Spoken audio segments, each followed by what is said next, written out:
Hello there! In this video, I'll show you how to replace the pollen filter in a Mark II Ford Focus without removing the glove box. Welcome to CarSpyTV.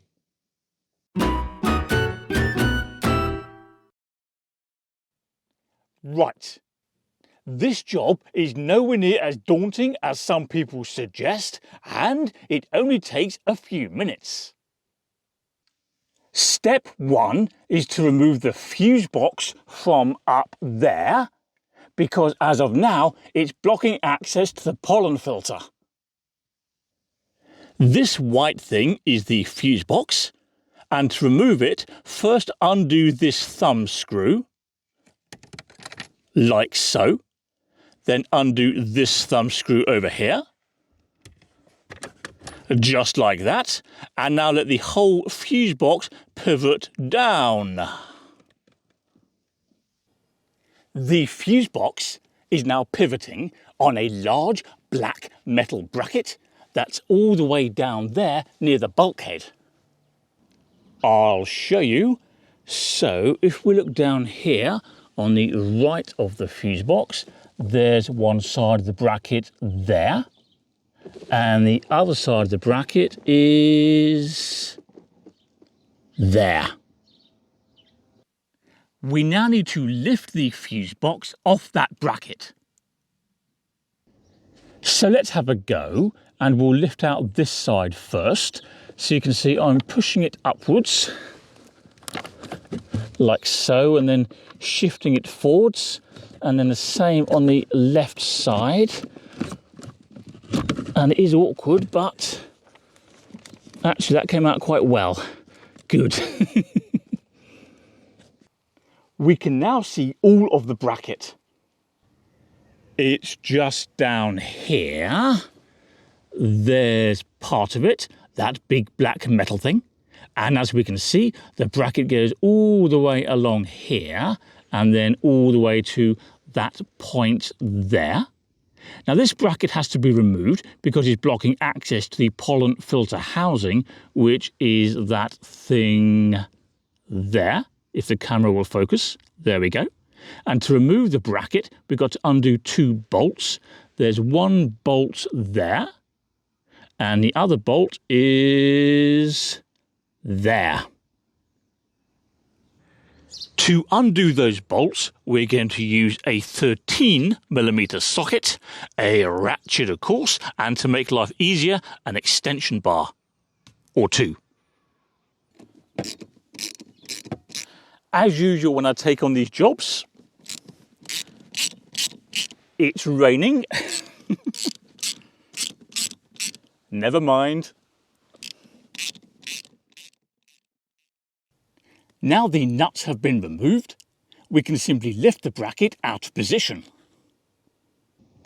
Now we need to be careful here not to damage the fuse box, because that would be very inconvenient. Come on, bracket, out you come. There we are. Nice and gentle now. Look after that fuse box. So there's the bracket in all its glory, and notice that there's an arrow here that points upwards. So that's the direction we need to reinstall the bracket in due course. We now need to remove the lid to the pollen filter housing.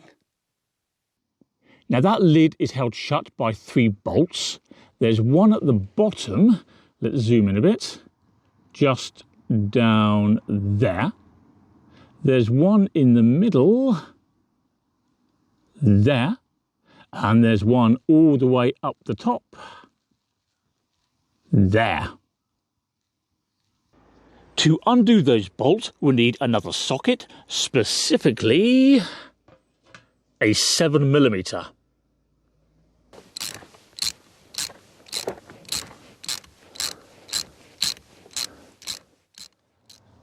Okay, all 3 bolts have now been removed, so we can take off the lid, just like that.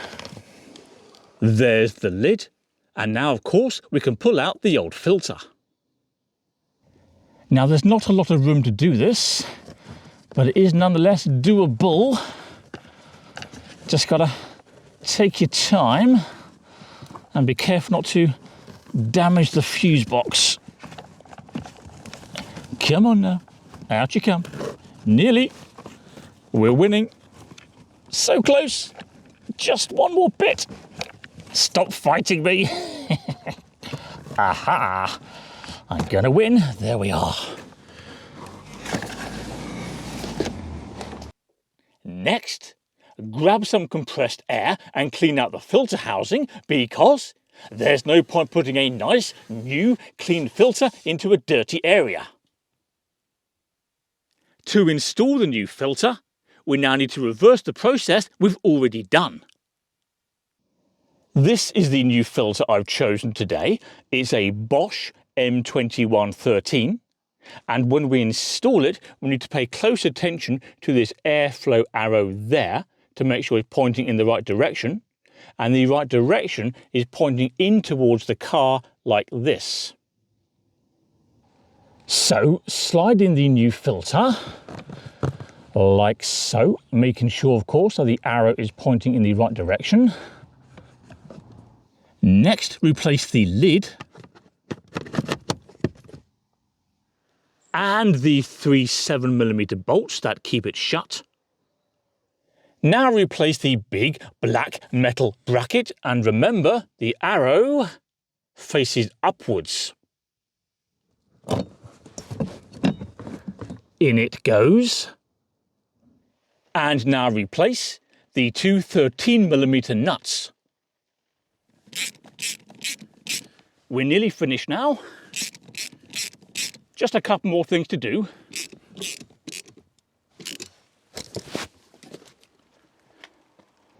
Next, lift the fuse box back onto its brackets, which is a lot easier if you haven't got a camera in the way. But nonetheless, we shall persist. Is that it? Nearly. Yes, that's fine. And now when it's on its bracket, just lift the fuse box back into its normal position, like so, and do up the 2 thumb screws. And that's it, job done. But have you seen the weather we've been working in today? Absolutely horrendous. I did put a cover down there on the floor in a futile attempt to keep me dry, but yeah. Now, before you go, don't forget to subscribe to CarSpyTV. That makes it easier to find out of the content. Can you also please do me a favour and click like on this video, and I'll see you next time. Is it too late for an umbrella?